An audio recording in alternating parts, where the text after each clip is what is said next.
Hello champs, how are you champs? आप I hope आप study कर रहे होंगे।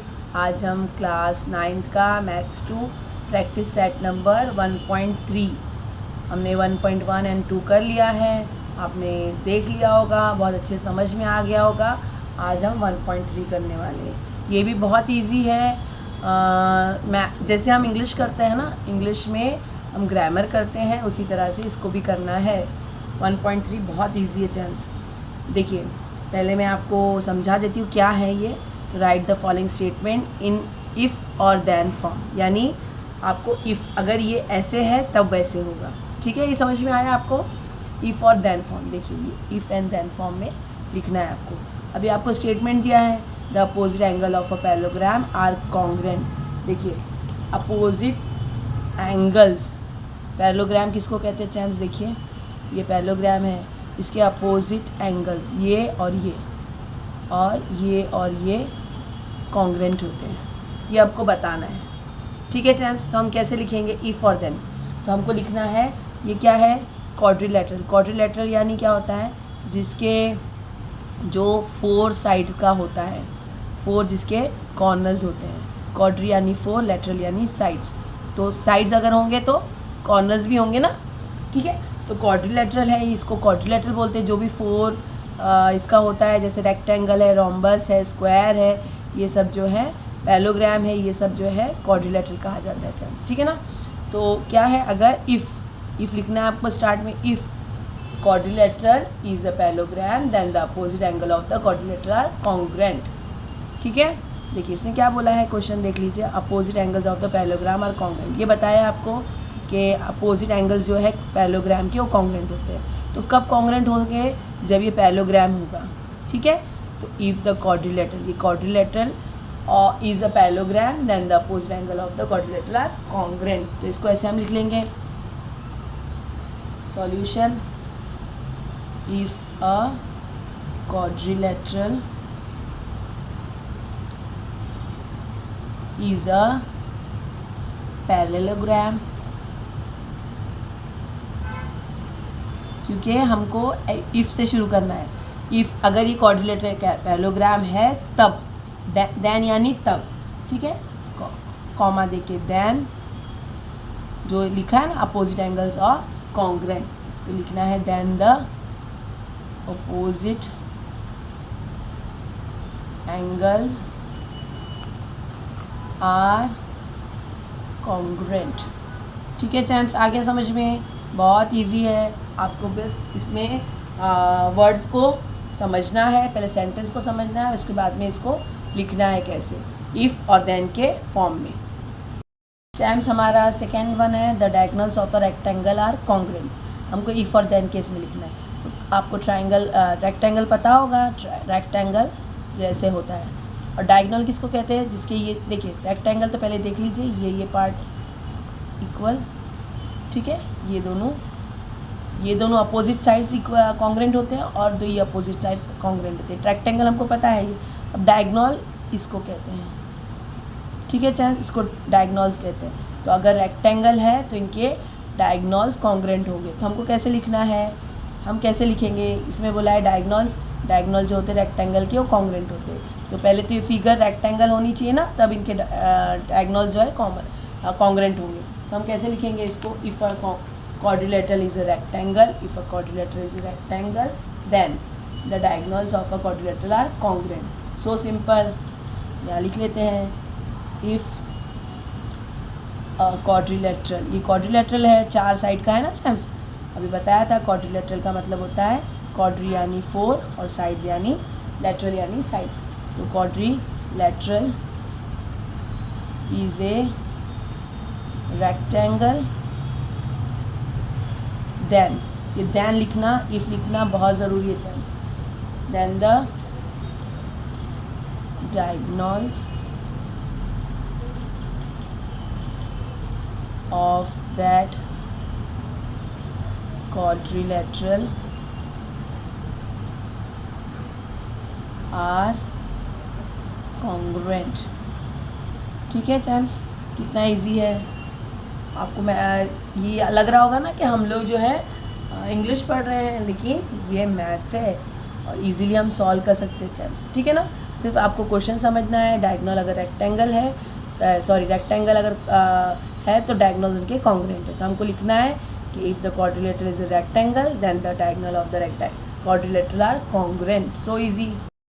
चैम्प्स थर्ड है हमारा, in a isosceles triangle the segment joining the vertex and the mid point of the base it's perpendicular to the base. देखिए isosceles triangle क्या होता है चैम्प्स, तो जिसके दो साइड्स एक जैसे होते हैं। ये मैंने एक रफ डायग्राम बना लिया, ये आइसोसेल्स ट्रायंगल है, ये दो इसके सेम है, ठीक है। अब देखिए यहाँ से जो isosceles triangle the segment joining the vertex the mid point of the base it's perpendicular to the base. देखो ये वर्टेक्स जो है आ रहा है इससे, तो ये इसका परपेंडिकुलर होगा बेस का, ठीक है।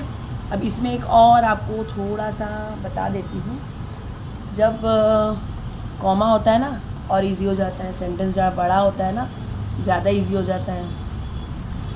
इधर देखिए, in isosceles triangle the segment joining, comma है, the segment joining the vertex and the mid point of the base is perpendicular to the base. तो आपको क्या लिखना है, इसको ये ट्रायंगल के बारे में बोल रहा है ना, तो आपको लिख लेना है इफ़ ट्रायंगल, ये अपने से जोड़ना है, लगाना है, is an isosceles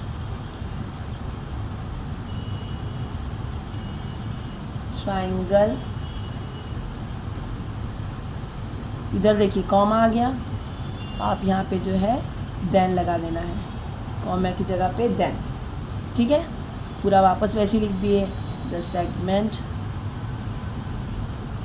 joining the vertex,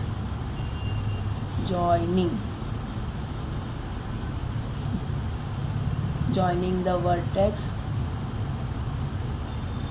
and the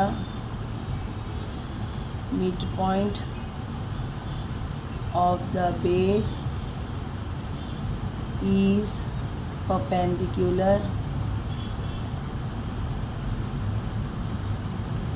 to the base। कितना इजी था, देखिए खाली आपने यहाँ पे इफ़ अ ट्राइंगल, इधर जो है अपने से अ ट्राइंगल लगा दिया है, बाकी पूरा आपने वैसे ही लिखना है, इफ़ अ ट्राइंगल इज़, इनकी जगह इज़ हो गया, एन आइसोसेल्स ट्राइंगल, कॉमा है उसकी जगह पे देन लगाना है, कॉमा छोड़ देना है, हटा देना है, then the segment joining the vertex of the mid point of the base is perpendicular to its base, ठीक है। चैम्प्स बहुत ईजी है, जब कॉमा होता है तो आपको जिसके बारे में बोला जा रहा है उसको ले लेना है इफ़ के साथ में, और देन कॉमा की जगह पे देन लगा के पूरा स्टेटमेंट वैसे ही लिख देना है। हमारा फर्स्ट क्वेश्चन सॉल्व हो गया 1.3 का इफ़ और देन वाला। बहुत इजी था ना चैम्प्स, आई होप बहुत अच्छे समझ में आ गया होगा। चैम्प्स हमारा सेकंड क्वेश्चन है, right converse of the following statement. First है हमारा कन्वर्स कैसे करना है चैम्प्स, पता है, कन्वर्स यानी इसका उलट। जैसे हम इसमें इंग्लिश ग्रामर में active voice and passive voice करते हैं ना, वैसे ही करना है आपको, ठीक है। तो देखिए क्या बोला है उसने आपको, the alternate angles formed by the two parallel lines and their transversal are congruent. देखिए ये दो पैरेलल लाइन है, ठीक है, ये रफली बना रहे हैं और ये इसका ट्रांसवर्सल है। तो अल्टरनेट एंगल्स क्या होता है चैम्प्स, अल्टरनेट एंगल्स होता है जो जेड बनाता है, ये जेड बनाता है, ये जेड बनाता है, ये बता रहा है आपको कि ये कॉन्ग्रुएंट होता है। तो आपको आंसर कैसे लिखना है पता है, देखिए यहाँ पे सॉल्यूशन लिख देते हैं। अब एंड जहाँ है ना इसमें एंड, ठीक है, उसको आपको देखिए क्या करना है, आपको यहाँ पे लिखना है द अल्टरनेट एंगल्स के बारे में बताया है। If the alternate angles made bye, formed है तो फॉर्म्ड बाय द ट्रांसवर्सल, कैसे हो रहा है, तो ट्रांसवर्सल हो रहा है ना with the two lines, transversal के टू लाइन्स के साथ में हो रहा है, then the lines are parallel, ठीक है। इसको कैसे लिखेंगे, इफ़ द अल्टरनेट एंगल्स, क्योंकि अल्टरनेट एंगल्स के बारे में बताया है, तो अल्टरनेट एंगल्स फॉर्म्ड बाय लिखिए, मेड बाय लिखिए, फॉर्म्ड बाय ट्रांसवर्सल, ठीक है ना, बाय द ट्रांसवर्सल, एक ट्रांसवर्सल से अगर बन रहा है ट्रांसवर्सल, स्पेलिंग्स आती है चैम्स, लेकिन बात करते हुए जब लिखते हैं थोड़ा सा कन्फ्यूजन हो जाता है।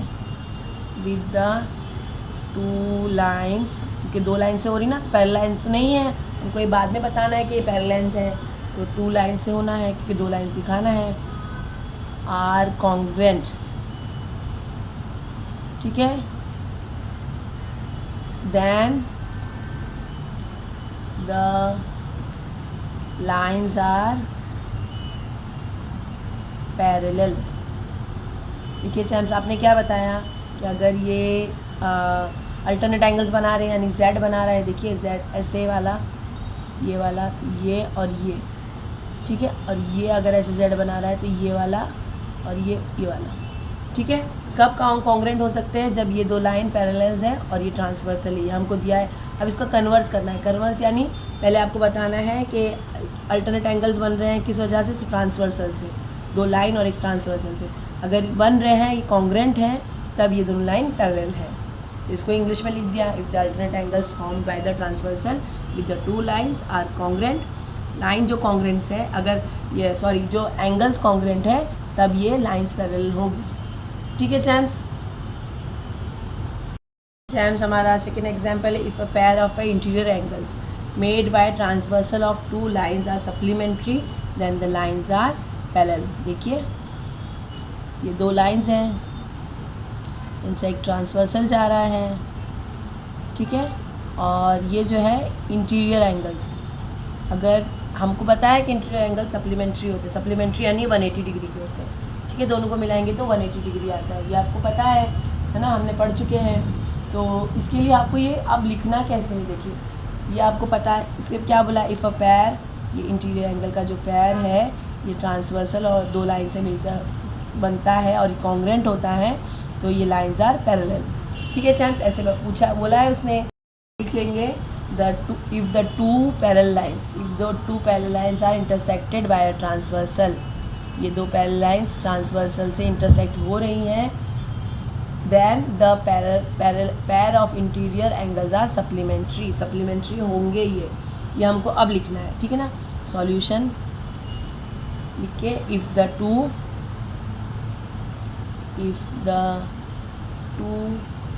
parallel lines are intersected by a transversal, then the pair of interior angles are supplementary।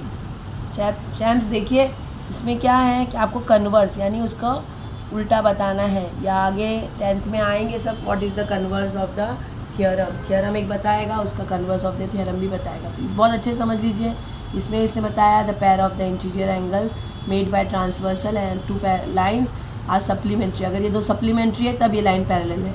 हमको इसका उल्टा बताना है कि 2 लाइन अगर पैरेलल है और इंटरसेक्ट हो रही है ट्रांसवर्सल से, तो उनके जो इंटीरियर एंगल्स होंगे वो सप्लीमेंट्री होंगे, यानी 180, दोनों को मिलाएंगे तो 180 डिग्री के हो जाएंगे, ठीक है चैम्स। थर्ड हमारा है the diagonals of a rectangle are congruent. Diagonals of a rectangle यानी रेक्टेंगल बना लेते हैं, पहले आपको समझाने के लिए, रफ है, आपको बनाने की ज़रूरत नहीं है, सिर्फ आपको समझाया जा रहा है।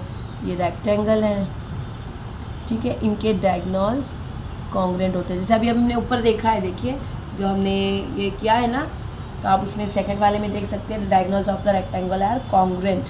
तो diagonals of the rectangle are congruent हमने आंसर में क्वेश्चन में लिखा था, अब इसको हमने इसका कन्वर्स करना है, ठीक है चैम्प्स। तो ये समझ में आ गया, डायगोनल रेक्टेंगल है तो इसके डायगोनल कॉन्ग्रुएंट होंगे, ठीक है चैम्प्स। अब इसको लिखना कैसे, देखिए, तो इसको लिख लेना है, if a diagonal of a quadrilateral are congruent the quadrilateral is a rectangle. लिख लेते हैं, समझ में आ गया। अगर ये क्वाड्रिलेटरल के डायगोनल्स कॉन्ग्रुएंट है तो ये क्वाड्रिलेटरल रेक्टेंगल है, यही लिखना है आपको। तो लिख लेना है, हमने लिखा था ना ऐसे ही है, बस उसका कन्वर्स करना है। इफ़ द क्वाड्रिलेटरल यानी 4 साइड्स वाला जो भी होता है, इफ़ द डायगोनल्स लिखना चाहिए, डायगोनल्स, इफ़ द डायगोनल्स